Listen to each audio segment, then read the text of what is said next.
Многу се зборува на оваа тема, сепак е недоволна нашата заложба за тоа да ги научиме децата малку повеќе да го сакаат овошјето и зеленчукот и здравата храна општо. Иако многу е популарно ова и се зборува многу често, сепак морам да нагласам дека џабе доколку ние постојано апелираме за нешто, а тоа не се применува дома, бидејќи од семејството се стекнуваат всушност сите навики и не можеме да очекуваме дека децата ќе научат нешто ново во градинка или во училиште доколку дома не го даваме ние самиот пример. Така што сметам дека сепак има простор да се подобри самото наше влијание и да како родители ние малку повеќе да обратиме внимание на тој дел со овошјето и зеленчукот. И самата рековте дека зборуваме на оваа тема не само како родители, туку и како заедница, како институции. Но факт е дека децата побрзо би зеле хамбургер, чизбургер отколку овошје. Зошто е тоа така? Сметам дека многу е често достапна брзата храна, особено околу училиштата, например, ако разгледате, не постојат буквално, многу ретко има на кои места може да најдете пилјара каде што учениците би си купувале овошје наместо брза храна. Секако тука игра улога и сензорниот дел, односно оваа брза и преработена храна е далеку повкусна и повеќе ги стимулира нашите сетила, па така и попривлечна за децата и секако тие би одбрале нешто кое што им е повкусно и ако без разлика ние колку и да се трудиме да го наметнеме тој стил на живење, џабе доколку немаме поддршка едноставно и од околината, односно доколку прост пример, ако во училиштата се направи таква одлука се донесе да околу школскиот двор не смее да се изложуваат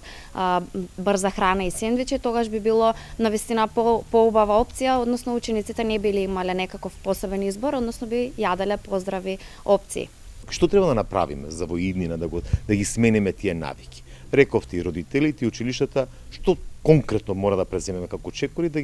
им всадиме здрави навики? Јас би тргнала од градинките, односно тука од самиот момент кога учениците всушност почнуваат доаѓаат во прв контакт да учат во заедница. Тука е многу убаво бидејќи примерот од еден ученик може да го преземаат сите и доколку се потрудиме ние како општество да ги промениме конечно именијата во градинките кои што навистина морам да кажам дека се застарени, доколку се подобрат и таму препораките и се применуваат препораките на Светската здравствена организација за тоа како треба да изгледаат порциите на деца кои се во развој, тогаш мислам дека уште од сам старт би имале одличен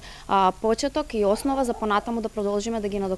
ги надоградуваме тие здрави навики со текот на годините и возраста. Од најрана возраст, уште од самото воведување на цврста храна, доколку ние како родители го дадеме нашиот пример и институциите како градинките и училиштата продолжат да го следат тој наш пример, јас верувам дека ќе изградиме многу поздрави генерации. Базарова, колку дневно треба да консумираат децата, младите, учениците овошје на дневна основа? И кои се придобивките и што е она како негативно со користењето на чизбургер или пак она брза храна? Така. Препораките зависат во однос на возраста на самите деца, меѓутоа општа една препорака е дека 1 до 3 порции, зависно од возраста, е доволна за едно дете. Тука под една порција подразбирам например едно јаболко, една банана, еден портокал, една рака бобинки. Тоа се некои овошја кои што потребно е да бидат често застапени во нашата исхрана и далеку се понутритивни од тост, хамбургер или било која друга брза и преработена храна, бидејќи овој тип на оброци можеби брзо ќе не заситат и ќе бидат многу вкусни за јадење, меѓутоа не ни овозможуваат никакво нутритивно богатство, односно не ги внесуваме потребните протеини, витамини, минерали од самата храна, а тоа е баш она што ни треба нас за нормално да ни функционира телото и затоа не велам дека треба да се исклучи целосно, меѓутоа убаво би било доколку и ние и како родители би внимавале во однос на тоа да не ја користиме и брзата храна како награда, туку да стимулираме повеќе да се јаде овошје. Кои се оние ваши препораки до јавноста, до институциите за и околу тоа да всадиме здрави навики?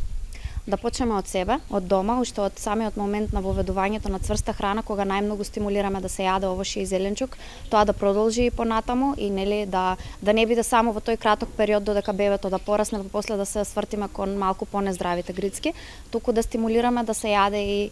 понатаму, да го даваме и личниот пример, да не само зборуваме за тоа, туку и ние да конзумираме како родители овошје и зеленчуци почесто пред децата и многу почесто да ги вклучуваме во самите активности, бидејќи така и ќе пробаат некоја храна што можеби до тогаш не ја пробале. А кон институциите би рекла дека треба веќе сериозно да се размисли нашиот кадар, односно дипломираните нутриционисти да се вклучат во креирањето на менијата во градинките и во училиштата и така да се изградат некои навики уште од сам старт и да се спречи таа гојазност која што веќе ја имаме како еден вид на епидемија во нашава држава.